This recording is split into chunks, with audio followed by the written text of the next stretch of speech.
Bonsoir, docteur. Bonsoir Yves. Ouais, merci de m'avoir rejoint. J'ai cru qu'on allait avoir quelques soucis techniques, heureusement, ça va. Donc, bonsoir une fois de plus. Merci d'avoir accepté mon invitation Bonsoir. pour ce mardi médical. Donc, bonsoir tout le monde qui est connecté ce soir.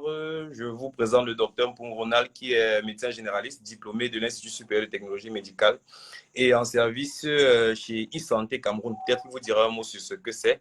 Question que vous puissiez bénéficier de ces services. Donc, pour ceux qui ne me connaissent pas, je suis désormais docteur Kounaï Valérie parce que il y a 2 semaines, j'ai soutenu ma thèse de doctorat et je suis donc officiellement médecin. Nous allons parler ce soir de... Félicitations. Merci, doc. Nous allons parler ce soir d'une maladie qui crée beaucoup de polémiques au sein de la société, notamment en raison du diagnostic et aussi en raison du traitement. Les gens souvent recourent aux médicaments traditionnels en se disant que le traitement pharmaceutique ne fonctionne pas. Donc, il sera question de faire le point ce soir. Je ne vais pas en dire plus sur le sujet. Docteur, je ne sais pas si tu as déjà assisté aux émissions précédentes. Généralement, c'est 30 minutes maximum que tu as pour faire la présentation. Après les 30 minutes, je vais reprendre la parole pour faire un certain résumé, question de mettre tout le monde au même niveau, parce qu'il y a des gens qui se connectent au fur et à mesure qu'on avance. Et donc, après mon résumé, on va passer à la phase de questions-réponses. Donc, pour ceux qui sont nouveaux dans le direct, au fur et à mesure que la présentation est faite, vous pouvez laisser vos questions en commentaire. Et donc, après mon résumé, on prendra les questions au fur et à mesure. On essaiera d'apporter des éclaircissements. Donc, docteur, tu as la parole pour te présenter une fois de plus, peut-être nous dire un mot sur ce que c'est que e-santé et ensuite commencer ta présentation. Merci. Merci Yves Valérie. Merci. Bonsoir à tous. Je suis le docteur Ronald Welcome Mpung. Je suis médecin généraliste et je travaille pour l'entreprise e-santé Cameroun, qui est une entreprise spécialisée dans la médecine de famille et la prestation de services à domicile. Alors, ce soir, nous allons parler de la fièvre typhoïde, qui est une maladie fréquente dans notre contexte et qui va nous permettre à la fois, comme personnel médical, d'avoir une idée sur la maladie, mais aussi de pouvoir permettre à tout individu désireux d'avoir une meilleure compréhension de cette maladie, d'obtenir quelque chose au travers de cet échange. Alors, je me doute bien que dans le panel, il n'y a pas que des médecins, il n'y a pas que du personnel médical. Alors, nous allons essayer dans la présentation au maximum de rendre le langage le plus simple possible pour pouvoir être compris de tous. D'accord. Alors, à la fin de cet échange, nous souhaitons être en mesure de reconnaître les signes d'une fièvre typhoïde, de savoir poser le diagnostic et déterminer la prise en charge d'une fièvre typhoïde, et aussi connaître les mesures de prévention et les bonnes attitudes à adopter. Pour cet échange, notre feuille de route comportera 5 questions auxquelles nous attellerons à répondre. Et par la suite, nous allons vous écouter pour pouvoir comprendre les différentes préoccupations que vous pouvez avoir et y répondre. Alors, sans plus tarder, la première question que nous pouvons nous poser, c'est la fièvre typhoïde, qu'est-ce que c'est? Pour être le plus simpliste possible, la fièvre typhoïde, c'est une maladie bactérienne digestive. 3 mots, maladie, causée par une bactérie, et dont le site préférentiel d'action sera le tube digestif. Alors, une fois que cela est dit, il faut maintenant savoir que la fièvre typhoïde est causée par une bactérie qui va s'appeler Salmonella typhi, raison pour laquelle dans certains jargons, dans certains milieux, vous allez voir qu'on appelle la fièvre typhoïde comme salmonellose. Ça veut dire ose qui vient de maladie et salmonelle qui décrit la bactérie. Alors, c'est maladie causée par la salmonelle. Mais en plus de cette bactérie, on peut aussi citer d'autres bactéries, notamment des Salmonella paratyphi A, B et C, qui sont exceptionnellement retrouvées. Alors, il faut savoir que la fièvre typhoïde est une maladie qui est fréquente dans les pays en voie de développement et aussi les pays sous-développés. D'ailleurs, selon le relevé épidémiologique de l'OMS, en 2019, 9 millions de personnes ont contracté la fièvre typhoïde. Et de ces 9 millions, 110 000 110 000 ont succombé malheureusement à cette maladie. Et comme il a été dit plus tôt, la plus grande proportion de personnes qui décèdent de cette maladie sont dans les pays en voie de développement. Ça nous laisse voir en fait l'impact mondial que cette maladie a encore dans les pays en voie de développement. Mais pour pouvoir localiser le discours, on peut revenir au Cameroun en se disant que la fièvre typhoïde au Cameroun, c'est une maladie qui est encore endémique. Endémique qui veut dire que c'est une maladie dont les cas sont fréquents dans notre pays. Alors, quand on observe dans des études qui ont été faites entre 2011 et 2015, on peut identifier deux études superposables. Une étude qui a été réalisée à l'ouest du Cameroun et une autre à l'extrême nord du Cameroun, où nous relevons un taux d'attaque de 684 cas par 10 000 habitants et un taux de létalité de 2,6% du fait de cette maladie. Alors, pour avoir des données un peu plus récentes, on peut s'intéresser au rapport du ministère de la Santé publique en 2022 qui fait état par rapport sur la situation épidémiologique des maladies, si la situation épidémiologique des maladies à potentiel endémique dont la fièvre typhoïde fait partie. Il fait état de 9 671 nouveaux cas de fièvre typhoïde détectés en 2022, avec un cas avec environ 344 000 décès cumulés pour cette maladie à elle seule.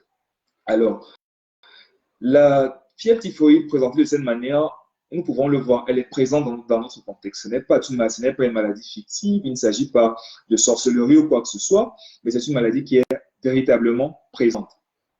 Maintenant que nous savons qu'elle est présente dans notre milieu, la question qu'on peut se poser par la suite, c'est pourquoi est-ce qu'il y a des cas aussi élevés dans notre pays? Ce qui nous permet d'arriver à la prochaine question qui est comment est-elle contractée? Déjà, il faut le dire, la fièvre typhoïde est une maladie de la précarité et de la mauvaise hygiène, pour le dire le plus simplement possible. Généralement, sa transmission, elle est oro-fécale. Ça veut dire que c'est dû à la consommation de l'eau ou des aliments qui ont été souillés par des sels ou des excréments qui contenaient les bactéries ou les germes de salmonelle, tel que nous avons parlé plus tôt. Alors, chez les enfants de moins de 5 ans, par exemple, nous avons des cas où la fièvre typhoïde est transmise au cours des jeux avec le fait de gratter le corps et de transporter les doigts à la bouche, qui va favoriser l'infestation de cet enfant. Chez les adultes, dans certains cas un peu plus rares, on va voir des cas où la fièvre typhoïde est transmise du fait de certaines pratiques sexuelles, par exemple. Alors, dans une moindre mesure, la fièvre typhoïde peut aussi être transmise par moyen interhumain, c'est-à-dire par le contact direct avec des mains souillées. Le fait d'aller aux toilettes sans pouvoir avoir une hygiène des mains adéquate et de pouvoir entrer en contact avec quelqu'un qui porte les mains à la bouche, et ça aussi va être responsable d'infection. Une fois que cela est compris, pour revenir au cas particulier de notre pays, au Cameroun, il se pose le problème d'accessibilité à l'eau potable et d'accès aux latrines. Et cela se fait voir même dans les plus grosses métropoles comme Yaoundé et Douala, parce que je vis au Cameroun. Et cela va venir comme potentialiser la survenue de ces maladies hydriques, parce que tout ce qu'on peut observer comme émondisme dans nos cités vont potentialiser ces maladies. Oui, aujourd'hui, nous pouvons parler de fièvre typhoïde, mais aussi, nous pouvons aussi par extrapolation parler de choléra, qui a quasiment les mêmes modes de transmission et qui est quasiment causé par les mêmes manières de transmission, je dirais. En plus de cela, la situation socio-sécuritaire de certaines régions dans notre pays ont potentialisé la survenue de cette maladie.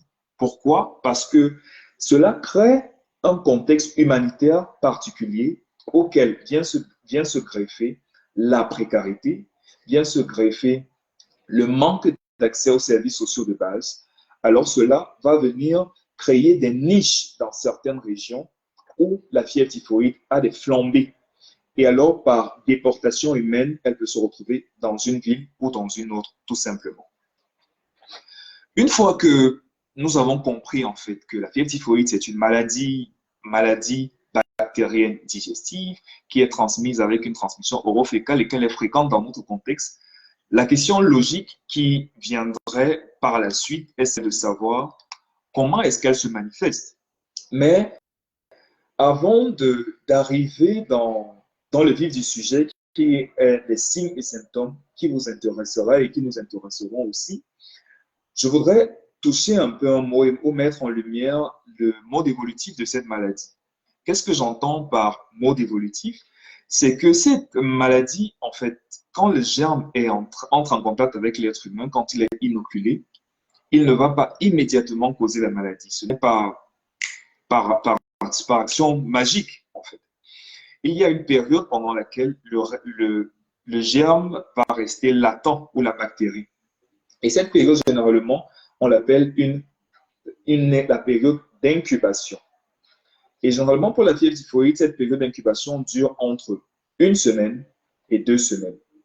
Pendant cette période, le malade ne présente quasiment pas de symptômes, ou alors il peut avoir une légère diarrhée suite à la consommation du repas contaminant. Alors, une fois que le germe est ingéré, que se passe-t-il? Il va se localiser dans l'intestin grêle ou alors le petit intestin. Souvenons-nous de comment nous avons défini notre fièvre typhoïde. C'est une maladie bactérienne digestive. Alors, sa zone de prédilection pour l'action est l'intestin. Dans cet intestin et dans les ganglions qui sont accolés à ces intestins, il y aura la multiplication de la fièvre de ces germes-là. Et faisant suite à cette multiplication, il y aura une dissémination au travers du sang. Et les zones de prédilection dans lesquelles ces germes iront se localiser seront les reins, le foie, la vésicule biliaire, la moelle osseuse et même la vessie. Alors, pour pouvoir répondre à cette attaque, à cette infection qui s'installe, le corps va réagir de manière automatique et elle va produire ce qu'on appelle des globules blancs pour pouvoir réagir. Alors, ces globules blancs qui vont agir sur ces germes vont les détruire, mais comme la bactérie, elle est maligne, ce qu'elle va créer, ce sont des endotoxines. Les endotoxines qui sont des toxines, qui sont des substances toxiques pour le corps, qui vont être responsables de certaines présentations graves de la maladie. Alors, parallèlement, il y aura aussi une élimination au travers des selles pour pouvoir éliminer le maximum de bactéries. Une fois que cela est compris, le prochain élément que nous devons garder à l'esprit, c'est que la fièvre typhoïde évolue en période de 7 jours que l'on appelle des septenaires. Et classiquement, la fièvre typhoïde présente 3 septenaires qui sont différents. Pourquoi c'est important de savoir que la fièvre typhoïde évolue en septenaire? Parce que ces septenaires-là ont une présentation différente. Et pour le personnel santé qui pourrait être en train de nous écouter, il est important de pouvoir identifier à quel moment, à quel niveau de la maladie, en fait, le patient que vous allez retrouver se situe. Et pour la personne lambda qui écoute, il est important de savoir quand s'installent déjà des signes de gravité pour la fièvre typhoïde.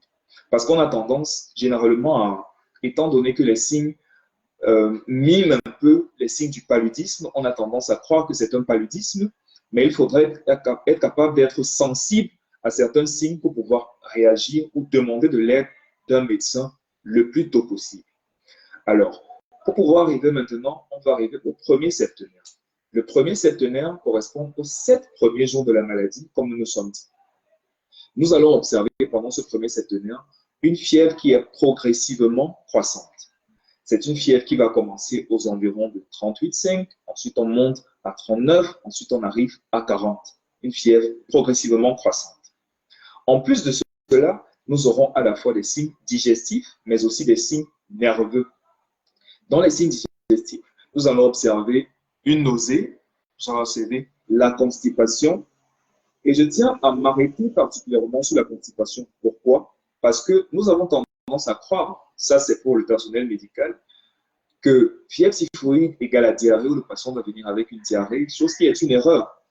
Dans la phase initiale, dans la phase initiale de la maladie, il n'y a pas de diarrhée. C'est dans les septénaires qui interviennent plus tard, effectivement, qu'on verra la diarrhée chez le malade. Alors, comme signe digestif, nous pouvons citer les nausées, la constipation, l'anorexie, qui est une perte d'appétit, tout simplement, et une douleur abdominale qui est un mal de ventre. Mais à plus de cela, nous pouvons aussi observer des signes nerveux, qui sont des céphalées rebelles. Classiquement, la personne viendra et elle vous dira, docteur, vraiment, j'ai mal à la tête. J'ai pris le paracétamol et ça ne me soulage pas du tout. Ça, c'est un signe qui doit vous faire penser qu'il peut s'agir d'une fièvre typhoïde. Mais aussi, il peut vous dire quelque chose, docteur, je n'arrive pas à dormir, j'ai une insomnie. Souvenons-nous aussi, c'est qu'on fait un pédalage en arrière, qu'on a dit que les bactéries libèrent ce qu'on appelle des endotoxines. Alors, c'est ces endotoxines-là qui ont un effet sur le système nerveux et donneront des signes tels que des céphalées rebelles, des insomnies et d'autres signes qui viendront par la suite.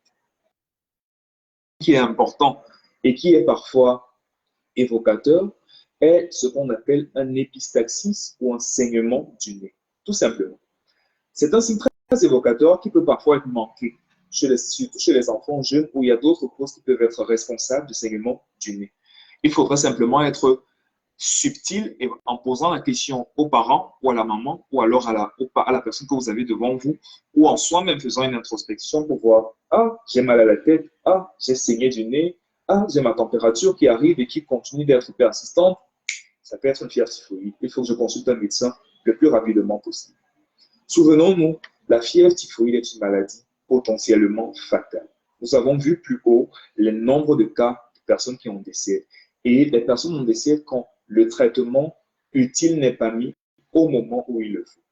Une fois que cela est compris, on évolue toujours dans notre septénaire. On arrive au deuxième septénaire. Typiquement, nous sommes entre le 8e et le 14e jour de la maladie. 7 jours, toujours. Dans ces signes, dans ce septénaire, ce que nous observons, c'est une fièvre persistante qu'on appelle généralement une fièvre en plateau. Ça veut dire que le patient va vous dire que j'ai pris ma température, je suis à 39 de fièvre, ça ne descend pas, j'ai pris le paracétamol, c'est toujours à 39 de fièvre, c'est une fièvre en plateau. Ce qui est contraire au premier septénaire, où on observe une fièvre progressivement croissante, qui peut même avoir une légère défervescence au cours de la journée. Mais au deuxième septénaire, la fièvre est constante et en plateau. Le deuxième point sur lequel je voudrais faire une emphase, c'est ce qu'on appelle un pouls dissocié. D'accord. Là, je vais titiller un peu le personnel médical qui nous écoute parce qu'ils sont beaucoup plus sensibles à la prise de pouls. Un pouls dissocié, en fait, je l'explique. Généralement, quand il y a une élévation de la température, pour chaque degré de température qui s'élève, c'est-à-dire pour quitter de 38 à 39, on doit avoir une augmentation d'au moins 10 pulsations par minute. Au moins 10 pulsations. Mais ce que l'on a observé dans la fièvre typhoïde, c'est que la fièvre typhoïde, on va voir la température est en plateau, comme on s'est dit, à 39 et 40, mais le pouls reste étrangement bas. C'est quelque chose de très subtil qui peut passer, qu'on peut ne pas regarder, mais c'est quelque chose qui est présent et est très évocateur d'une fièvre typhoïde. En plus de cela, au deuxième septénaire, nous avons aussi une douleur abdominale, c'est-à-dire un mal de ventre, pardon. En plus, nous avons ce qu'on appelle des taches rosées. Alors, sur la peau caucasienne, il est évident de voir des taches. C'est une éruption cutanée, en fait. Ça veut dire, c'est comme des petites taches qui apparaissent sur le corps avec une prédominance sur le tronc. Ça veut dire la poitrine et le ventre. Sur la peau foncée, telle que la mienne ou celle de mon confrère Yves, ça peut ne pas être très évident à voir, mais sur des personnes de peau un peu plus claire, on peut voir des taches qui apparaissent et sont très évocatrices d'une fièvre typhoïde. Un autre signe qui est très important, c'est une diarrhée en jus de melon. Vous voyez à quel niveau intervient la diarrhée. Nous sommes là au deuxième septénaire. Diarrhée en jus de melon. Si vous avez déjà vu un melon, il suffit juste d'en faire un jus pour pouvoir imaginer quelle est la couleur que la diarrhée de cet individu peut avoir. En plus de cela, va s'ajouter une prostration. Ce qu'on appelle une prostration, c'est une fatigue intense, très importante. Et enfin, nous pouvons citer une langue saburale. La langue saburale est simplement une langue sale pour le personnel pour ceux qui écoutent, mais pour le personnel médical, c'est une langue avec une coloration particulière que vous connaissez, avec aussi une odeur particulière. Quand on sort du deuxième septenaire, on atterrit dans le troisième septenaire. Et généralement, le troisième septenaire, il faut le dire, c'est un septenaire où la plupart des complications commencent à s'installer. Quand on reçoit un malade au troisième septenaire, il y a déjà des complications très graves qui sont en train d'arriver ou bien qui vont arriver et il faut intervenir le plus rapidement possible. Alors, au troisième septenaire, il y aura tous les signes que nous avons cités au deuxième septenaire. Mais en plus de cela, nous aurons ce qu'on appelle une hépatosplénomégalie. Ça veut dire le foie est augmenté de taille, la rate est augmentée de taille. Nous pouvons aussi avoir une hémorragie digestive. Ça veut dire un saignement au niveau de vos intestins du fait de l'invasion qui s'est produite. Nous pouvons aussi avoir une possible perforation même d'un intestin. Nous avons un trouble de la conscience. Nous avons un trouble de la conscience, ce qui va créer ce qu'on appelle une encéphalite typhique. Ça veut dire la dissémination des germes et la distribution des toxines va affecter le système nerveux de l'individu, au point où la personne peut arriver dans un coma ou alors une altération de la conscience tout simplement. Mais aussi au troisième septenaire, nous avons comme autre problème que nous pouvons rencontrer des infections métastatiques. Qu'est-ce que ça veut dire par là? Qu'est-ce que cela veut dire? Alors, souvenons-nous de ce que nous nous sommes dit un peu plus tôt. Quand le germe entre dans le corps, une fois qu'il s'est multiplié, il est distribué dans le reste du corps. Il est distribué. Alors, il s'en va un peu partout.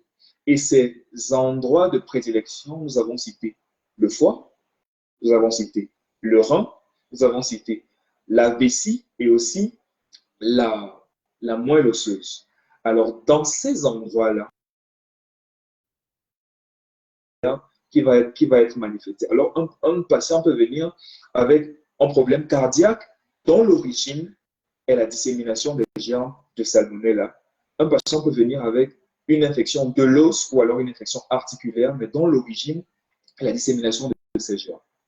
Alors, ces trois septenaires sont des septenaires importants à connaître pour le praticien parce qu'il va lui permettre de pouvoir identifier la rapidité qu'il faut avoir dans la prise en charge de ce malade. Mais c'est aussi important de le savoir pour des personnes qui restent longtemps avec des fièvres typhoïdes, entre guillemets, à la maison, sans savoir réellement ce que c'est. Et c'est en train d'évoluer vers des complications telles que celles qu'on a citées, notamment des perforations digestives, des troubles de la conscience et des possibles comas. Très important à savoir. Une fois que nous avons compris généralement quels sont les signes de cette maladie, ce que nous pouvons maintenant aboutir à ce que nous allons parler de la confirmation diagnostique. Et là, c'est une partie qui va particulièrement intéresser le personnel médical. Pour pouvoir poser le diagnostic d'une fièvre typhoïde, ce n'est pas généralement, comme on dit au quartier, que non, j'ai la fièvre typhoïde, je sens que mon corps c'est la fièvre typhoïde. Il est vrai que la fièvre, pour pouvoir poser le diagnostic de la fièvre typhoïde, il y a des éléments qui sont dits cliniques, c'est-à-dire des éléments qui correspondent à ce qu'on voit ou ce qu'on ressent, mais il y a aussi une grosse partie d'éléments qui sont biologiques. Alors, la confirmation du diagnostic correspond à un faisceau d'arguments. On va citer des arguments épidémiologiques, on va citer des arguments cliniques, on va citer des arguments biologiques et des arguments bactériologiques. Alors, en ce qui concerne les arguments épidémiologiques, déjà, il faut le dire, il y a une notion de vie ou de séjour en zone endémique ou épidémique.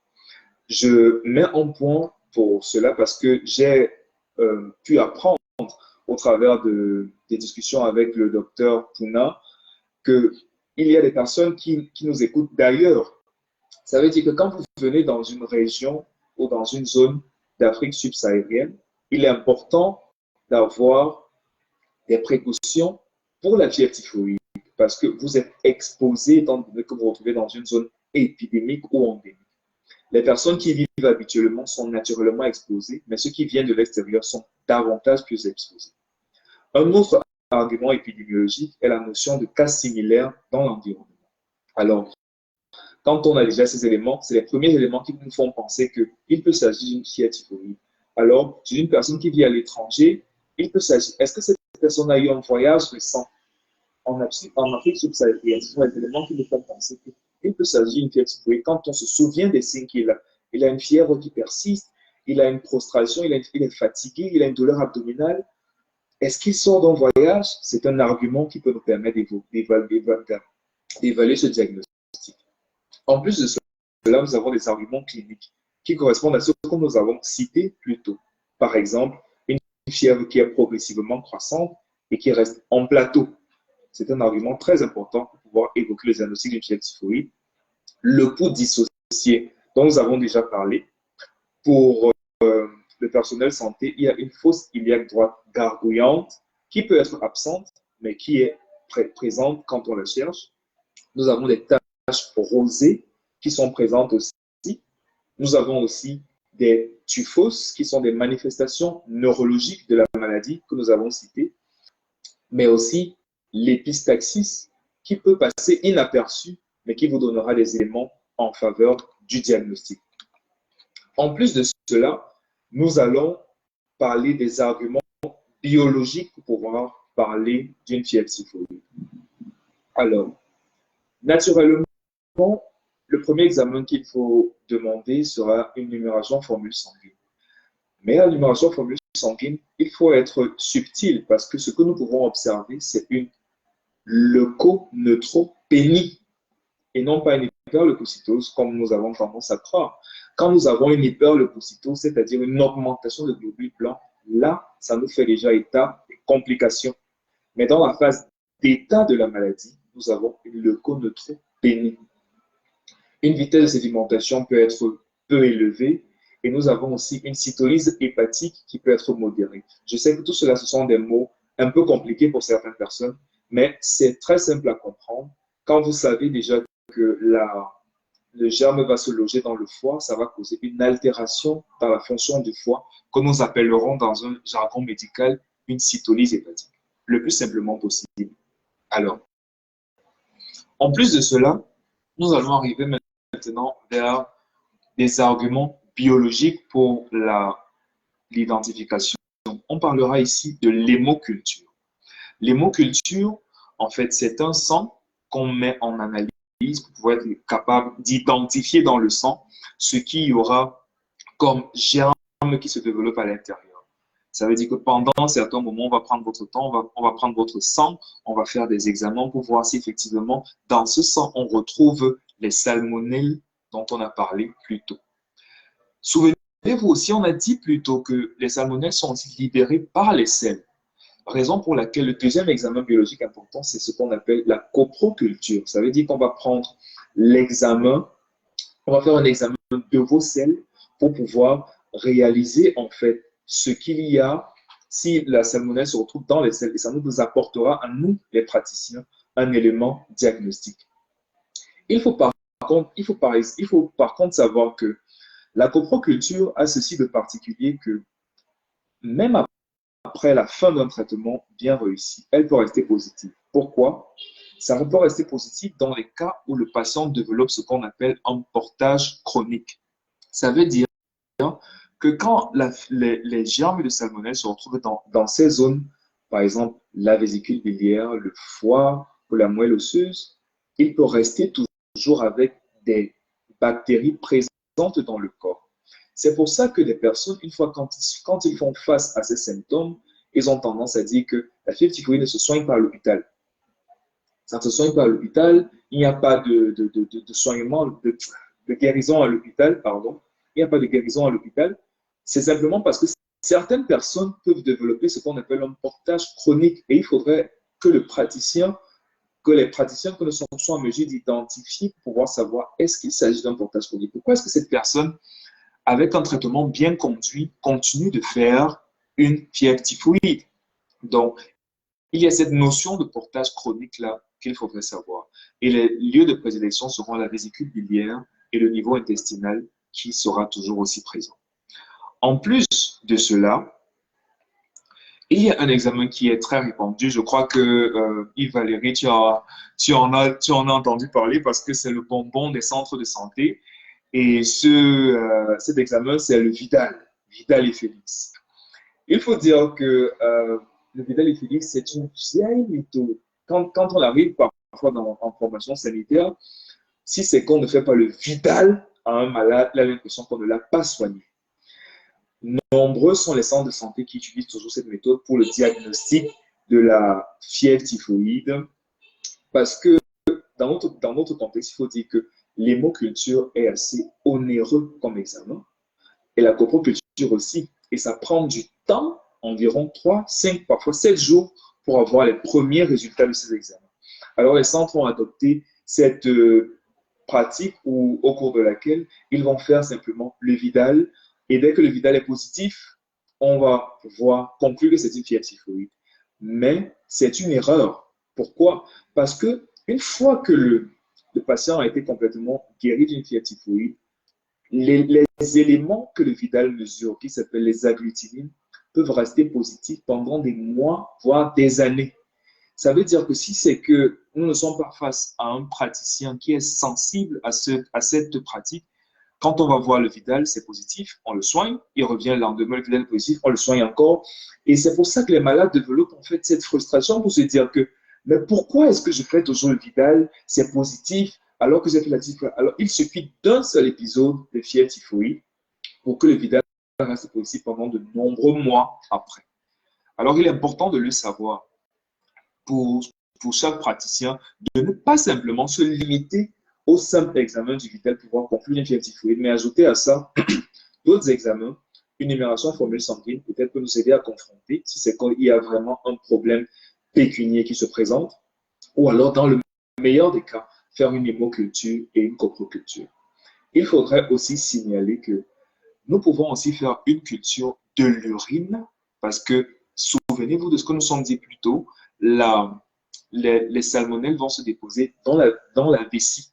Et la vessie, nous pouvons avoir des salmonelles. Mais nous pouvons aussi faire une aspiration de la moelle osseuse dans laquelle on peut retrouver un élément diagnostique. Ce sont des zones de prédilection pour ces salmonelles-là.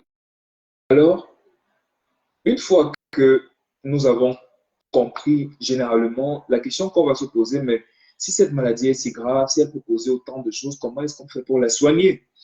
Et il faut le dire que le traitement de la fièvre typhoïde, idéalement, elle se fait en milieu hospitalier. Idéalement. Je ne vais pas condamner les pratiques de nos mamans ou des personnes qui ont des formules qu'on a déjà vues pour pouvoir soigner la fièvre typhoïde, mais il faudrait bien qu'on comprenne que toutes ces méthodes peuvent nous être utiles, mais tant qu'elles ne sont pas encore contrôlées, on se met en risque en les utilisant. Alors, le traitement de la fièvre typhoïde repose essentiellement sur des antibiotiques. Et en termes d'antibiotiques, pour citer quelques-uns, on va citer les fluoroquinolones, on va citer les phénicolées, on va citer les céphalosporines, on va citer les aminopénicillines. Ce sont des molécules auxquelles la plupart des praticiens qui nous écoutent sont sensibles et ils ont la capacité de distinguer en fait ce qui est utile. Je voudrais prendre une minute pour pouvoir attirer l'attention du personnel non médical qui nous écoute sur les différents antibiotiques qui sont utilisés. La fièvre typhoïde, en ce moment, au niveau mondial, est une maladie qui développe une multirésistance aux antibiotiques. Simplement parce que des antibiotiques sont utilisés de manière aléatoire et que les patients prennent des antibiotiques qu'ils trouvent, qui sont disponibles. Étant donné, avec la survenue de médicaments génériques, les patients ont la capacité d'avoir des médicaments de spécialité pour pouvoir soigner les symptômes qu'ils pensent être la maladie qu'ils ont. Et ça développe au fur et à mesure une résistance. Et quand on parle de résistance, en fait, ça veut dire que pour une maladie pour laquelle un médicament devrait être sensible, il ne devient plus sensible. Et quand ça progresse dans le temps, nous nous rendons compte que s'il faut soigner le paludisme avec la quinine, par exemple, c'est un exemple, au bout de 10 ans, on se rend compte que la quinine ne soigne plus le paludisme. Voilà, une résistance s'est installée. Il faut maintenant être en mesure de trouver une autre molécule qui va être en mesure de soigner le paludisme. Alors, c'est quelque chose de particulièrement sensible. Dans la manipulation des antibiotiques, il faut toujours avoir pour référent un médecin consultant ou alors un pharmacien pour pouvoir donner le bon conseil pour l'utilisation des antibiotiques. Nous arrivons quasiment à la fin de cette présentation, mais je voudrais chuter sur les bonnes attitudes ou les bonnes pratiques à avoir.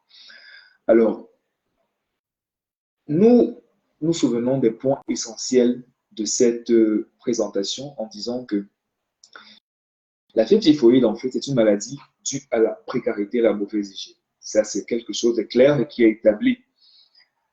Les bonnes attitudes à adopter, généralement, c'est d'accentuer les mesures d'hygiène.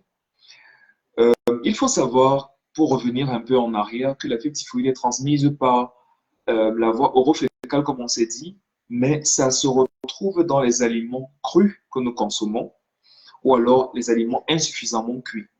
Il y a un phénomène qui est très répandu, qui est le fait de consommer des fruits au bord de la route. C'est très répandu, je vois, dans les villes, on va découper des tranches d'ananas, des tranches de pastèques, on va exposer des bananes, on va découper des pastèques, parfois des carottes qu'on met dans des plastiques et qui sont vendus.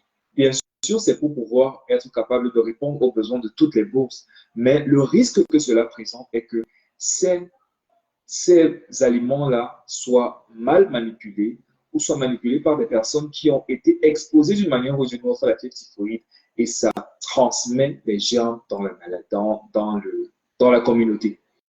Raison pour laquelle il est important de se rassurer qu'il y a des mesures d'hygiène strictes sur ce que nous mangeons.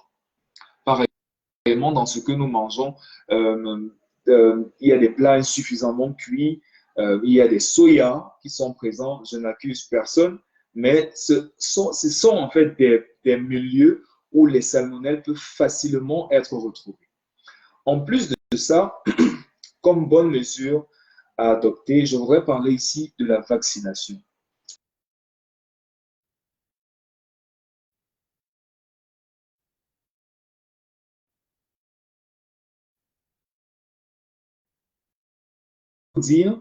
Il faudrait dire que la fièvre typhoïde est une maladie pour laquelle il existe des vaccins. Il y a des vaccins injectables qui sont donnés dès l'âge supérieur à 2 ans. Il y a des vaccins oraux aussi qui sont donnés dès l'âge supérieur à 6 ans. Alors, ces vaccins-là vont permettre de renforcer l'immunité ou alors de préparer l'immunité pour pouvoir être en mesure de répondre à une éventuelle infection. Et ces vaccins sont d'autant plus importants pour des personnes qui viennent des pays où cette maladie est sporadique, c'est-à-dire des pays occidentaux. Ça, je crois que ça fait partie des médicaments, des vaccinations recommandées pour chaque voyage qui est fait vers un pays d'Afrique subsaharienne ou bien du Moyen-Orient. En ce qui nous concerne, ces vaccins sont relativement disponibles. Par exemple, le vaccin contre la fièvre typhoïde est gratuit car il fait partie des vaccins disponibles dans le programme élargi de vaccination, auquel la plupart des enfants ont accès gratuitement jusqu'à au moins l'âge de 5 ans. Alors, il est important de pouvoir cultiver la culture de faire vacciner les enfants parce que bien qu'on ne comprenne pas tout cela, c'est important parce que ça préserve les enfants de toutes les maladies qui pourraient arriver par la suite au cours de leur vie. Maintenant, il y a aussi des vaccins qui sont importants à avoir pour le personnel de santé qui sont particulièrement exposés aux malades. Parce que lors de la réfection des lits, lors de la manipulation des malades, lors de tout ce qui se trouve comme interaction physique entre le malade et le personnel, il peut être exposé à cette fièvre typhoïde et le vaccin peut être utile pour pouvoir prévenir une infection grave. Et une autre bonne attitude à adopter, c'est que quand on a ou quand on pense qu'on a des signes en faveur d'une fièvre typhoïde, il faut consulter un médecin. Au moins pour se rassurer qu'il s'agit ou qu'il ne s'agit pas d'une fièvre typhoïde. Parce que généralement, ce que nous allons observer, ce sont des patients qui vont observer des signes, qui sont des signes réellement présents, et ils vont penser que non, c'est le paludisme. Mon corps réagit souvent comme ça quand c'est le paludisme. Et au bout d'une certaine période, quand après avoir pris de multiples traitements contre le paludisme, on se rend compte que ça n'agit pas, on vient. Mais la maladie ne cesse pas d'évoluer et est capable de produire des complications. Alors, pour pouvoir conclure cette présentation, je dirais que, comme take-home message, avant le résumé que Valérie fera, la fièvre typhoïde est une maladie bactérienne digestive qui est potentiellement grave. Elle est due à la précarité et la mauvaise hygiène. Elle est due aussi à la fièvre. Elle se manifeste par une fièvre persistante. Elle peut se manifester par un épistaxis, qui est un saignement du nez. Aussi, elle peut aussi être manifestée par une constipation avec des céphalées ou des maux de tête qui sont rebelles. Elle est généralement traitée par des antibiotiques et idéalement fait en milieu hospitalier. Et une des mesures phares, une des mesures idoines pour pouvoir lutter contre cette maladie est de renforcer les mesures d'hygiène et la consommation d'aliments propres. Une fois que cela est dit, Valérie, je peux te repasser la parole, sans doute pour la suite des échanges avec le panel que je vois déjà des questions qui sont arrivées. Merci.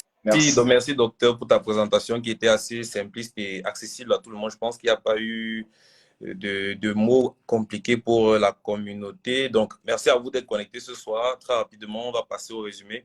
Donc, pour ceux qui viennent de se connecter, il était question pour nous ce soir de parler de la typhoïde. La typhoïde, qu'on appelle encore fièvre typhoïde, qui est également connue sous le nom de salmonellose. Alors, la typhoïde, qu'est-ce que c'est? Le docteur Mpong l'a dit tout à l'heure, c'est une maladie bactérienne digestive. C'est-à-dire une maladie qui est due à une bactérie appelée généralement salmonella. Dans le genre salmonella, pour ceux qui sont un peu plus curieux, on a 4 types. On a salmonella typhi, on a salmonella paratyphi, on a A, B et C. Donc, maladie causée par une bactérie qui affecte généralement le tube digestif, mais qui pourra avoir des manifestations ailleurs. Alors, c'est une maladie qui est très fréquente dans les pays en voie de développement, un peu plus sporadique dans les pays développés. Le docteur Mpong a fait état de 9 millions de personnes, d'après ses recherches, 9 millions de personnes qui ont contracté la typhoïde en 2019 et dans le monde. Et 110 000 ont succombé à cette maladie. Alors, au Cameroun, c'est une maladie qui est endémique, c'est-à-dire que je vous avais fait lors d'un mardi médical le distinguo entre épidémie, endémie et pandémie.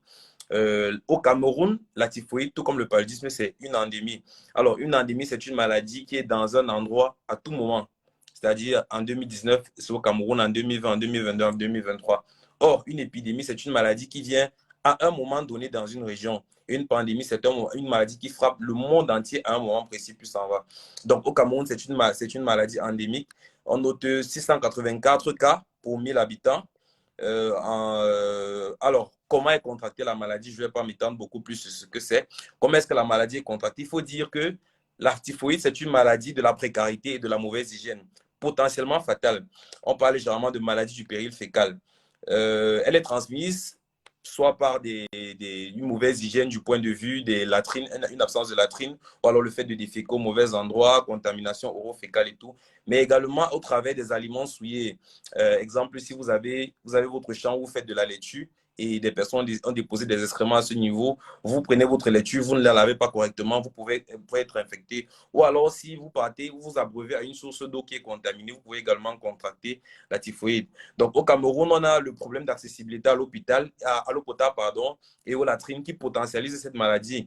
On a également les troubles sécuritaires qui ont été... Oh là là, on a perdu notre invité. Un instant. On a également les troubles sécuritaires dans certaines régions qui sont un facteur favorisant pour cette pathologie. Parce qu'avec les troubles sécuritaires, les personnes, les réfugiés, entre guillemets, se retrouvent à vivre dans une certaine promiscuité, ce qui favorise cette maladie-là. Donc, on va rapidement passer au mécanisme, ce qu'on appelle en médecine la physiopathologie, c'est-à-dire le mécanisme d'action du germe lorsqu'il se retrouve dans notre organisme. Alors, lorsque le germe entre dans notre organisme, la première étape, c'est ce qu'on appelle l'incubation. L'incubation, c'est cette entrée-là, c'est-à-dire le germe entre dans notre organisme, il n'a pas encore commencé à se balader partout dans le corps. L'incubation, c'est généralement 1 à 2 semaines. Alors, pendant l'incubation, on a peu ou pas de symptômes. C'est-à-dire que généralement, c'est silencieux. Mais si on a des symptômes, c'est juste une légère diarrhée sans plus. Donc, pendant 1 à 2 semaines, vous allez contracter la maladie, mais vous serez asymptomatique. Pendant ce temps, le germe va migrer jusqu'à l'intestin grêle. L'intestin grêle, vous savez qu'on a deux types d'intestin. On a le gros intestin qui est la partie terminale, et on a l'intestin grêle qui est encore appelé petit intestin. Le germe va migrer jusqu'à l'intestin grêle, on aura une multiplication de ce dernier à ce niveau. Après sa migration, on a une dissémination. Dissémination, c'est-à-dire qu'il va se propager. Alors, pour les étudiants en médecine qui sont dans le direct, c'est généralement au moyen des canaux lymphatiques, c'est-à-dire qu'au niveau... Voilà, on a encore perdu l'invité, je ne sais pas ce qui se passe. Docteur, quand tu reviens dans le direct, essaye d'envoyer une demande, je ne te vois plus. Donc, pour les étudiants en médecine qui sont, ou les médecins qui sont dans le direct, c'est généralement au niveau de l'intestin, lorsque les germes réussissent à entrer dans la lumière, dans l'espace interstitiel, il va aller au niveau des ganglions. Et vous savez, les étudiants en médecine et les médecins, que ces ganglions-là sont drainés dans ce qu'on appelle le canal lymphatique. Le canal lymphatique, il va remonter rapidement et se jeter dans la veine subclavienne. Je crois que c'est la veine subclavienne droite. Et lorsqu'il se jette dans la veine subclavienne droite, il est déjà dans la circulation sanguine et donc la dissémination peut se faire à tout niveau, au niveau du cœur, au niveau de la vésicule biliaire, au niveau de la vessie, au niveau du foie, etc. Donc, on a cette dissémination-là. Alors, lorsqu'il y a cette dissémination, l'organisme va réagir. L'organisme réagit en produisant des globules blancs. Les globules blancs qui sont les neutrophiles, mais également les macrophages. Bon, là, je vais y être trop technique. Je vais revenir au niveau de la population. Donc, l'organisme va produire des globules blancs. On y aura une libération de toxines par les bactéries. Alors, le docteur pourra essayer de relever le fait que la typhoïde évolue en ce qu'on appelle des septénaires. Les septénaires, c'est des périodes de 7 jours. L'évolution de la typhoïde est caractérisée par ces septénaires-là et chacun de ces septénaires a des caractéristiques particulières. Donc, les septénaires sont des périodes de 7 jours. On va dire que la première période, lorsque vous contractez la maladie, les 7 premiers jours, il y a des symptômes que vous allez présenter, il y a des bilans demandés à ce moment. Les 7 autres jours, il y a ce qu'il y a lieu de faire et ensuite, et ainsi de suite. Donc, on relève généralement 3 grands septénaires. Le premier septénaire caractérisé par une fièvre progressive rapidement dans 70% des cas. C'est-à-dire que si vous contractez la typhoïde, lorsque vous allez faire votre premier septénaire de maladie, vous aurez une fièvre qui est rapidement progressive. C'est-à-dire vous réveillez le matin, vous êtes à 38, c'est encore ce qu'on appelle un fébricule, et à peine 15 heures, vous êtes déjà à 39 degrés, ainsi de suite. Donc ça va être rapidement croissant dans 70% des cas. Dans 30% des cas, ce ne sera pas exactement ça. Donc on a une fièvre rapidement progressive, on a des nausées qui peuvent être associées à une constipation. Le docteur pourra relever le fait que les praticiens ne doivent pas être focus sur la recherche de diarrhée parce que la diarrhée, généralement, au premier septénaire, elle est absente. On a plutôt une constipation. Alors, on a parlé de fièvre rapidement progressive, nausée, constipation, anorexie. L'anorexie, c'est le manque d'appétit. Les douleurs abdominales qui peuvent être diffuses, c'est-à-dire dans tout le ventre, on va le localiser dans le coin en bas à droite, ce que les praticiens appellent la fosse iliaque droite. Donc, on a des douleurs abdominales. On a des céphalées qui sont rebelles. Le docteur pour l'a dit tout à l'heure, c'est un patient qui va venir consulter, qui va dire qu'il a des maux de tête, qui a pris du paracétamol, mais le paracétamol ne lui donne pas satisfaction. Donc, on a des céphalées rebelles, on a des insomnies, on peut également avoir une épistaxis. L'épistaxis, c'est le saignement par le nez. Si vous avez un saignement par le nez, ce n'est pas toujours, comme on dit souvent, le soleil a frappé l'enfant ou alors il a reçu un coup peut-être à l'école. Ça peut être le signe d'une typhoïde. Il faudrait l'amener en consultation. Ça, c'est pour le premier septénaire. S'agissant du second septénaire, il est généralement caractérisé par une fièvre persistante dite en plateau. C'est-à-dire qu'au lieu d'avoir au premier septénaire une fièvre qui oscillait, c'est-à-dire qui montait peut-être le matin, diminuait le soir, montait, diminuait, au deuxième septénaire, c'est-à-dire la deuxième période de 7 jours, on aurait une fièvre en plateau, généralement à 39-40 degrés, c'est-à-dire vous faites des températures à 39-40 degrés du matin au soir. Ça, c'est le deuxième septénaire de la maladie qui est associé à une dissociation pour température. Mon cher collègue aîné l'a dit tout à l'heure. Généralement, lorsque vous avez une élévation de température d'1 degré, c'est-à-dire si vous passez de 37,5 degrés à 38,5 degrés, pour cette augmentation de 1 degré, votre fréquence cardiaque, qui va se matérialiser par votre pouls, augmente de 10 pulsations par minute. Mais dans le cas de la typhoïde, généralement, les toxines libérées par la bactérie Salmonella vont aller endommager le myocarde. Le myocarde, c'est le muscle cardiaque. Et donc, au lieu d'augmenter sa fréquence, il va plutôt diminuer sa fréquence. On parle de bradycardie. C'est-à-dire que vous aurez une température élevée, mais avec un rythme cardiaque plutôt bas. Également, on aura des douleurs abdominales, comme je l'ai dit, telles qu'au premier septénaire. On peut également avoir des taches rosacées qui sont peu visibles chez le sujet de couleur noire, à la peau noire, pardon. On aura une diarrhée qui est caractéristique. Dans la fièvre typhoïde, on parle de diarrhée en jus de melon. On avait fait un mardi médical sur le choléra où on parlait de diarrhée en aspect d'eau de riz. Ici, c'est plutôt diarrhée en jus de melon. Pour ceux qui ne connaissent pas le jus de melon, essayez de voir quelle est la coloration de l'intérieur du melon. C'est à ça, en fait, que la diarrhée va ressembler. On peut également avoir une prostration. Alors, la prostration, c'est un état de torpeur, un état d'abattement. C'est votre enfant. Généralement, le pic de la typhoïde, je ne l'ai pas dit, c'est entre 5 et 10 ans. Là, c'est le pic. Ça ne veut pas dire que les autres ne peuvent pas l'avoir. Vous aurez peut-être votre enfant qui sera toujours dans son coin, qui ne va même pas parler, sera vraiment abattu.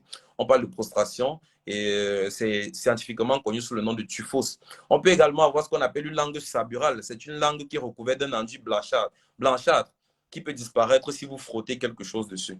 Ça, c'était le deuxième septénaire. Au troisième septénaire, généralement, on aura tous les symptômes qu'on a cités au deuxième septénaire associés à ce qu'on appelle une hépatosplénomégalie. Ça ne concerne pas directement les profanes parce que c'est le médecin qui examine le patient en palpant son abdomen qui va retrouver que le foie est augmenté de taille. On parle d'hépatomégalie. Ou alors la rate est augmentée de taille. On parle de splénomégalie. Également, on pourra avoir une hémorragie digestive. Alors, je reviens sur l'hémorragie digestive pour dire que l'hémorragie digestive peut se manifester par le fait que vous vomissez du sang, ou alors vous faites des selles, vous voyez du sang rouge. Mais généralement, les hémorragies digestives, dans le cas de la typhoïde, se matérialisent par des mélénas. Le méléna, c'est des selles noirâtres et fétides. Fétides veut dire qu'ils sentent tellement mauvais. Alors, noirâtre parce que il y a du sang qui a été produit au niveau de votre intestin grêle. Ce sang-là, le long de son trajet jusqu'à votre anus, il a eu à être digéré. C'est-à-dire qu'il a perdu de l'oxygène. Lorsqu'il perd de l'oxygène, il n'est plus rouge, il devient noir. Donc, si vous faites des selles noires et qui sont très nauséabondes, ça veut dire que vous faites probablement un méléna. Vous devez voir un médecin parce que vous êtes en train de perdre du sang au niveau de votre intestin. Donc, on peut avoir des hémorragies digestives. Également, on peut avoir une perforation de l'intestin. Là, ça va devenir plus grave. Vous aurez des douleurs abdominales qui deviennent de plus en plus intenses et qui peuvent même entraîner votre mort. Donc, il faut rapidement aller consulter. On peut également avoir une altération de l'état de conscience appelée typhos qu'on a soulevé tout à l'heure. En dehors de la prostration de l'enfant dont on parlait au deuxième septénaire, ici, le patient peut entrer dans ce qu'on appelle le coma, c'est-à-dire perdre carrément connaissance à cause de la typhoïde. Donc, c'est une maladie assez grave. On peut également voir ce que mon cher René a qualifié d'infection métastatique, c'est-à-dire que le germe étant dans votre sang, il passe au niveau du cœur, il crée des dysfonctionnements, il peut au niveau de votre foie, il crée des dysfonctionnements au niveau de votre os, au niveau de votre vésicule biliaire. Donc, vous pouvez par exemple faire une cholécystite qui est l'inflammation de la vésicule biliaire due à ce germe de la typhoïde-là. Donc, c'est un peu ça. Alors, la confirmation du diagnostic. Mon aîné l'a dit tout à l'heure, pour confirmer le diagnostic, généralement en médecine, il faut 3 ans. Donc, si tu es déjà dans le direct, essaie de m'envoyer une demande d'ajout, s'il te plaît, parce que je ne te vois pas parmi les... Je ne te vois pas parmi les... Ah, c'est bon, je te vois. Donc, si vous voulez, pour la confirmation du diagnostic, il faudrait 3 arguments. Des arguments qui sont qualifiés d'épidémiologiques, des arguments cliniques et des arguments biologiques. Au niveau des arguments épidémiologiques, mon aîné l'a souligné tout à l'heure, on doit généralement le voyage en zone endémique pour les personnes, par exemple, qui vivent en Europe. Si vous avez eu un voyage les semaines précédentes dans une zone telle que le Cameroun, telle que le Gabon, des zones endémiques, vous a présenté un argument épidémiologique en faveur de la typhoïde. Donc, on a les voyages en zone endémique. On a également la notion de cas similaire dans la proximité, c'est-à-dire que si vous avez votre frère avec qui vous vivez qui a eu affaire à la typhoïde, c'est un argument allant dans ce sens-là. Il faut également des arguments cliniques qui a été détaillé plus haut avec tous les symptômes qu'on a présentés en fonction des septénaires. Il faut également des arguments biologiques que je vais présenter, que je vais résumer par la suite. Ça a été présenté par mon aîné et confrère. Alors, le premier examen qu'on vous demandera, c'est la numération et formule sanguine pour les anglophones. C'est généralement full blood count. C'est les synonymes. La numération et formule sanguine va rechercher une leuconeutropénie. Alors, c'est vrai que c'est un langage, c'est une expression un peu grossière pour le personnel non médical, mais c'est assez simpliste. Les globules blancs, on les appelle les leucocytes. Alors, à l'intérieur des leucocytes, on a ce qu'on appelle des neutrophiles, c'est-à-dire des leucocytes qui se sentent mieux dans un milieu dont le pH est neutre, dont on les appelle des neutrophiles. Lorsqu'on dit pénie, c'est parce que c'est en diminution. Donc, leuconeutropénie, ça veut simplement dire qu'à la numération et formule sanguine, vous aurez ces neutrophiles-là qui seront diminués. Ils sont généralement diminués, pour ceux qui sont curieux, en raison d'une invasion de la moelle osseuse par les germes. C'est-à-dire que le germe va aller dans la moelle osseuse, lieu où ces germes sont formés pour les diminuer. On peut également avoir une vitesse de sédimentation qui est élevée et des signes de cytolyse hépatique, notamment pour le personnel soignant et les transaminases qui seront élevés. Alors, le deuxième examen à demander, c'est l'hémoculture. L'hémoculture qui peut être négatif. D'après la littérature, c'est un examen à répéter. Mais comme mon collègue l'a dit tout à l'heure, c'est un examen qui est très onéreux dans notre contexte et qui met des jours à sortir. Donc, en pratique, c'est peu demandé, mais dans l'idéal, c'est ce qu'il faudrait faire une hémoculture et la répéter. On peut également demander, alors, pour pour les profanes, l'hémoculture, c'est prendre du sang et le mettre dans des conditions où, s'il contient des germes, eh bien, les germes vont proliférer, on va les voir, c'est tout simplement ça. On peut également faire une coproculture, c'est-à-dire la culture, mais avec les sels. On prend vos sels, parce qu'on l'a dit, les germes sont présents au niveau de votre intestin et l'organisme va libérer certains via les sels. Et donc, au niveau de la coproculture, dans l'examen des sels, on pourrait retrouver ces germes-là. Il y a un examen qui est très particulier dans notre contexte, qui s'appelle l'examen de Vidal et Félix, qui crée pas mal de polémiques. Mon collègue l'a dit tout à l'heure, l'examen de Vidal et Félix recherche ce qu'on appelle des agglutinines. Cet examen peut rester positif des mois, voire des années après que vous ayez fait votre fièvre typhoïde. Je prends l'exemple. Je fais la fièvre typhoïde en 2018. OK. Maintenant, je vais consulter en 2020 dans un centre de santé parce que j'ai des maux de tête, je fais de la fièvre et tout. On me fait l'examen de Vidal, on voit que c'est positif, on me met sur traitement de la typhoïde. Ce n'est pas suffisant. C'est vrai que je peux avoir une fièvre typhoïde, mais ça ne veut pas forcément dire que parce que le Vidal était positif, je suis en train de faire une fièvre typhoïde. Ça peut être un paludisme, par exemple. En médecine, on parle de diagnostic différentiel. Donc, on va me donner un traitement de typhoïde et on sera surpris que ça ne fonctionne pas. Et du coup, on va lancer des rumeurs comme quoi non, à l'hôpital, on ne soigne pas la typhoïde et tout et tout. Alors que peut-être c'était d'autres choses dont je souffrais. Donc, l'examen du Vidal et Félix qui a un intérêt, mais qui doit être couplé à d'autres arguments, des arguments cliniques, des arguments biologiques, notamment à la numération des formules sanguines qui va montrer une leuconeutropénie, par exemple. Alors, on peut également demander un examen cytobactériologique des urines, parce que mon collègue l'a dit tout à l'heure, l'infection peut aller jusqu'à la vessie, et donc le gène sera retrouvable au niveau des urines. On peut également, dans certains cas, faire une aspiration de la moelle osseuse, qui est un peu rare.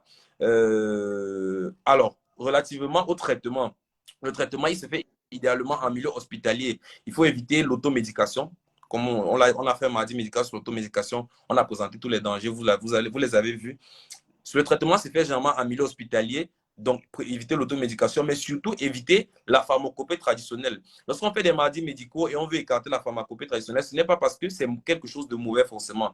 Le souci avec la pharmacopée traditionnelle, c'est qu'on a des problèmes de dosage, ça c'est d'un, et des problèmes de, comment dire, si par exemple je découvre un médicament, il soigne le palu, je peux soigner ma famille, oui, on est d'accord, mais il faudrait que ce soit soumis à certaines normes préétablies par le conseil des scientifiques pour dire qu'on a fait des essais cliniques sur tel nombre de patients, ça a été prouvé que ça peut soigner les malades. Donc, oui, à la pharmacopée traditionnelle, mais dans une certaine mesure, il faudrait qu'il y ait certaines preuves. Donc, idéalement, ce qu'on vous recommande, c'est des mesures pharmacologiques qui sont prescrites par votre médecin.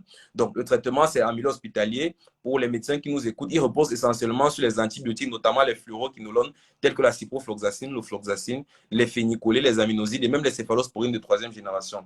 Alors, la typhoïde, c'est une maladie qui présente de nombreuses résistances aux antibiotiques, justement, à raison du mauvais usage de ces ATB-là. C'est-à-dire, chaque fois qu'on a vu un Vidal et Félix qui était positif, on a donné des antibiotiques. Et à la longue, le jour où on fait véritablement une fièvre typhoïde, on donne ces antibiotiques-là, mais ils ne sont malheureusement plus efficaces parce qu'on a développé des résistances. Donc, on va conclure avec les bonnes pratiques à avoir qui ont été énoncées par mon aîné et confrère tout à l'heure. La première chose, c'est l'hygiène. On a dit que c'était une maladie qui était liée à l'insalubrité, à la mauvaise gestion comment dire, des sels, des latrines, de l'eau, la mauvaise consommation. C'est donc des problèmes d'hygiène. Il faudrait mettre l'accent sur les mesures d'hygiène. Il faudrait construire des latrines loin des cours d'eau. Il faudrait toujours laver les mains avant de manger, laver les aliments, éviter les aliments de rue. Il faudrait faire une vaccination systématique au Cameroun et dans d'autres pays en zone endémique. Mon collègue l'a dit tout à l'heure.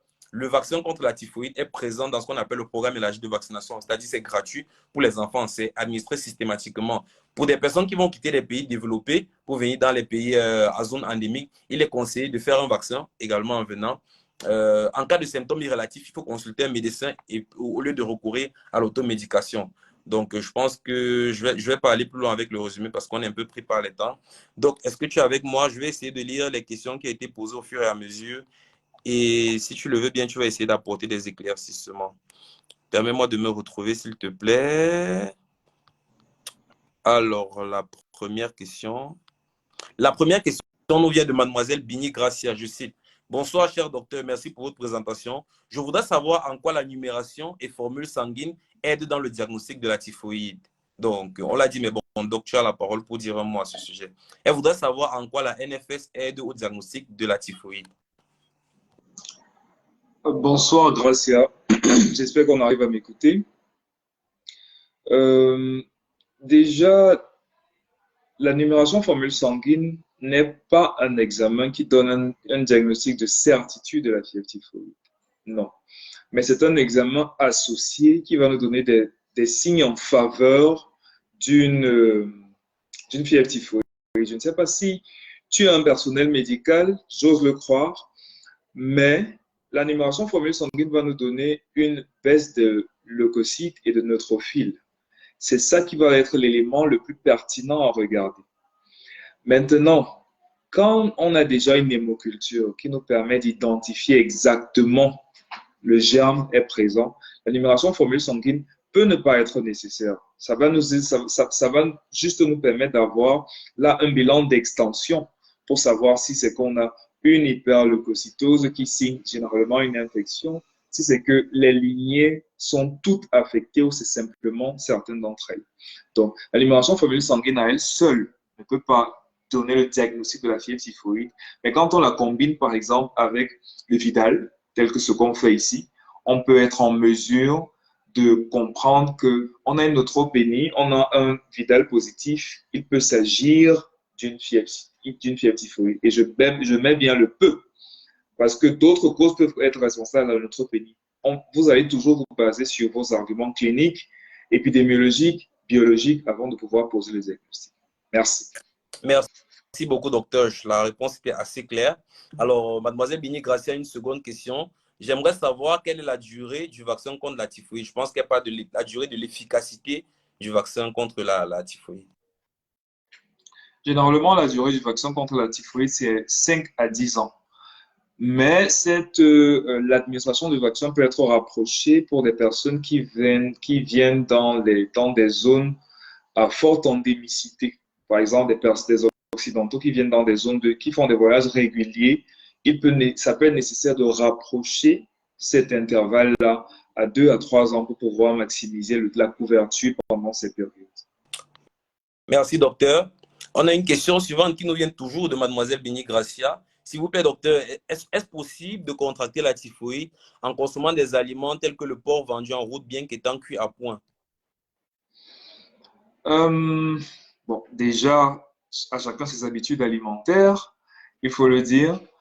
Il y a des repas qui sont faits en route, qui sont bien faits et qui sont bons. Ça, il faut le dire. On ne va pas condamner tout ce qui est fait à l'extérieur. Je ne veux pas être celui qui vient détruire le business de quelqu'un. Mais c'est simplement une interpellation à plus de vigilance. Parce que ce que nous mangeons à l'extérieur n'est pas contrôlé. Un porc peut être bien cuit à vue d'œil, à moins que c'est vous qui ne l'ayez fait, vous n'avez aucune certitude que c'est bien cuit. Aucune certitude. Et il faut savoir que ce n'est pas le porc, en fait, en lui-même qui donne la fièvre typhoïde. Parce que ça peut être un élément qu'on n'a pas dit, mais le seul réservoir de la fièvre typhoïde, c'est l'être humain. Ça veut dire que la fièvre typhoïde ne va pas exister dans la viande de porc ou dans la viande de bœuf, mais le fait d'être en contact avec des objets ou des surfaces souillées, transmis de manière souillée, c'est ça qui va être porté dans la bouche et qui va vous infecter. Donc, c'est une interpellation à davantage de vigilance. Merci, docteur. Alors, on a la question suivante qui nous vient de mademoiselle Andy Megan. S'il vous plaît, docteur, la langue blanchâtre similaire, est-ce que lorsqu'on parle de langue saburale, c'est similaire au muguet?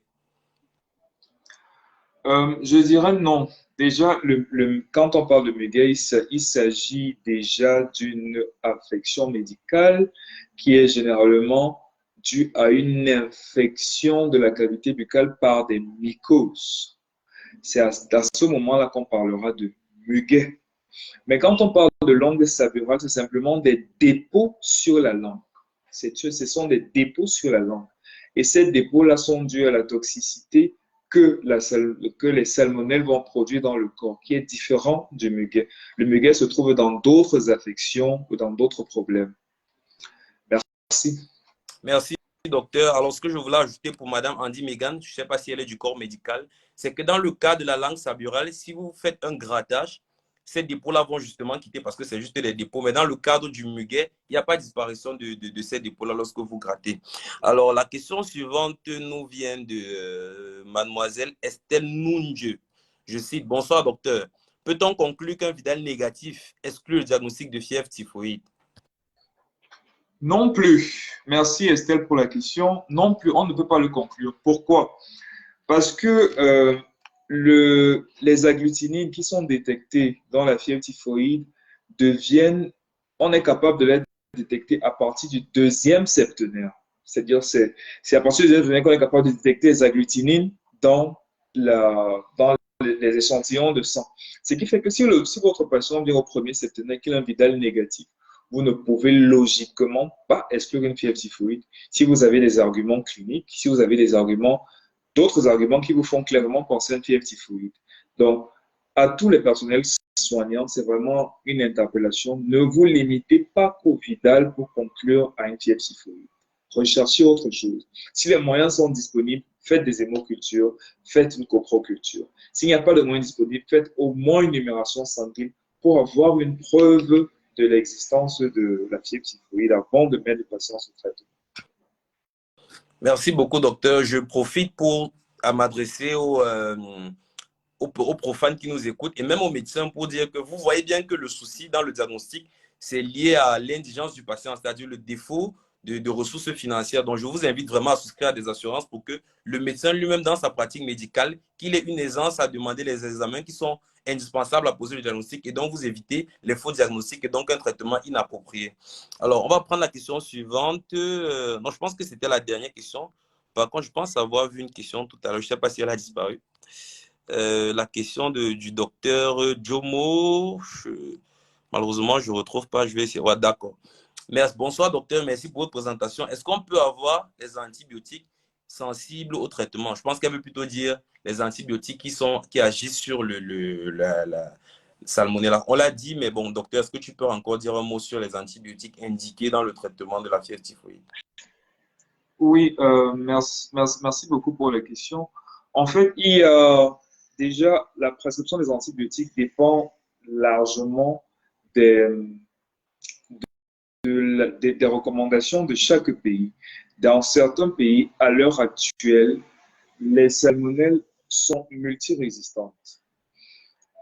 Mais logiquement, en termes de priorité, la première molécule qui sera donnée pour le traitement de salmonellose, ce sont les fluoroquinolones qui sont donnés à des doses que vous connaissez si vous êtes personnel médical ou que votre médecin va vous expliquer si vous n'êtes pas personnel médical.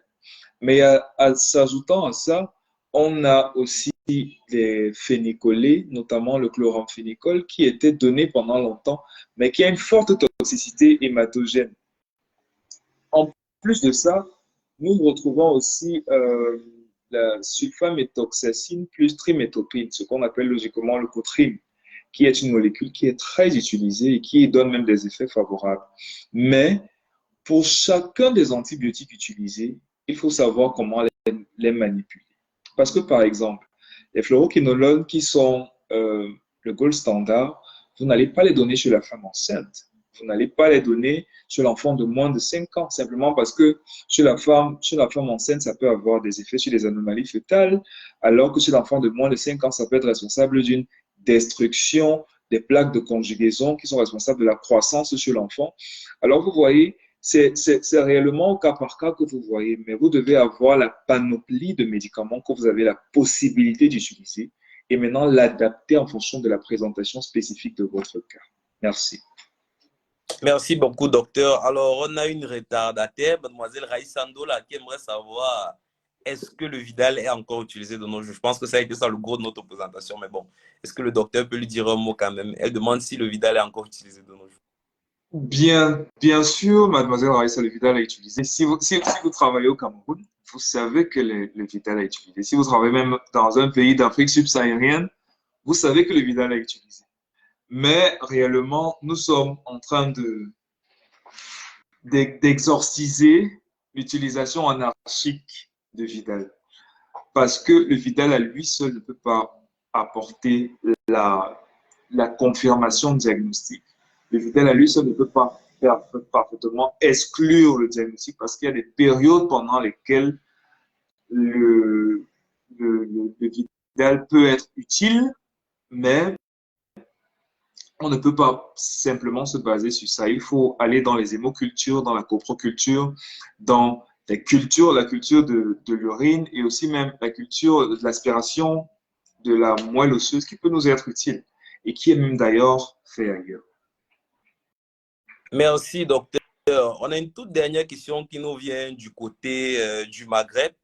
Monsieur Lin Maka qui dit, je cite, bonsoir docteur, malgré les imperfections du Vidal, lorsque l'hémoculture et la coproculture ne sont pas accessibles et que le dit Vidal est positif, n'est-il pas mieux de soigner par excès que l'inverse? Est-ce qu'il n'est pas mieux de soigner par excès plutôt que l'inverse lorsqu'on n'a pas accès à la coproculture et l'hémoculture et à un Vidal qui est positif? Merci beaucoup pour cette question. Déjà, je travaille dans un pays d'Afrique subsaharienne et je peux vous dire moi-même que pour soigner les fièvres typhoïdes, si c'est que je soigne 10 fièvres typhoïdes,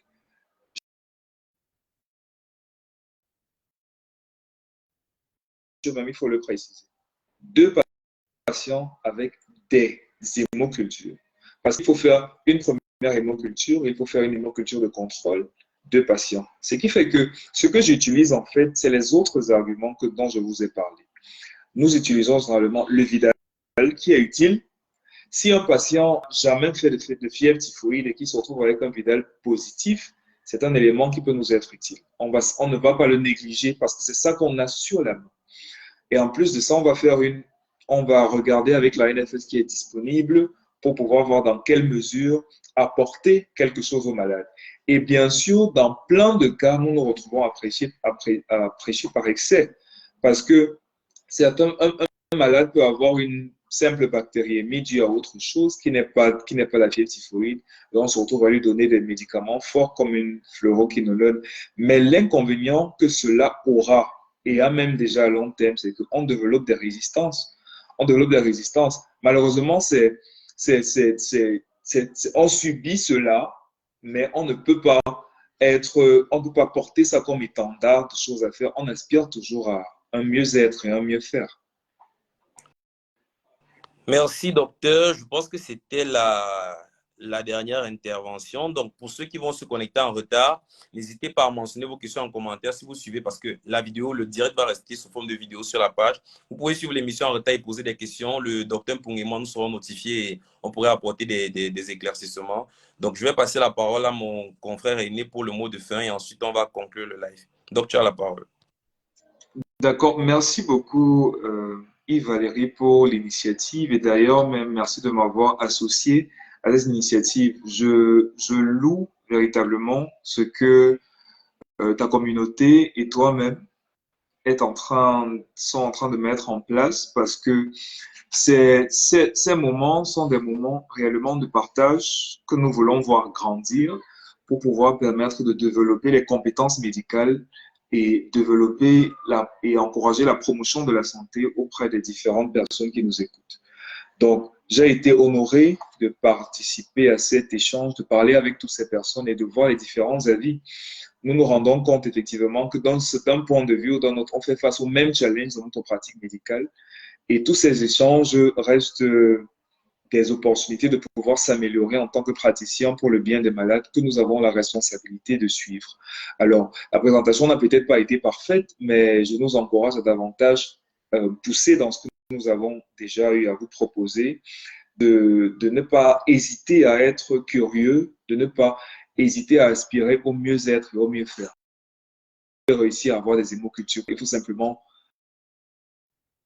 leur parler, ils pourront le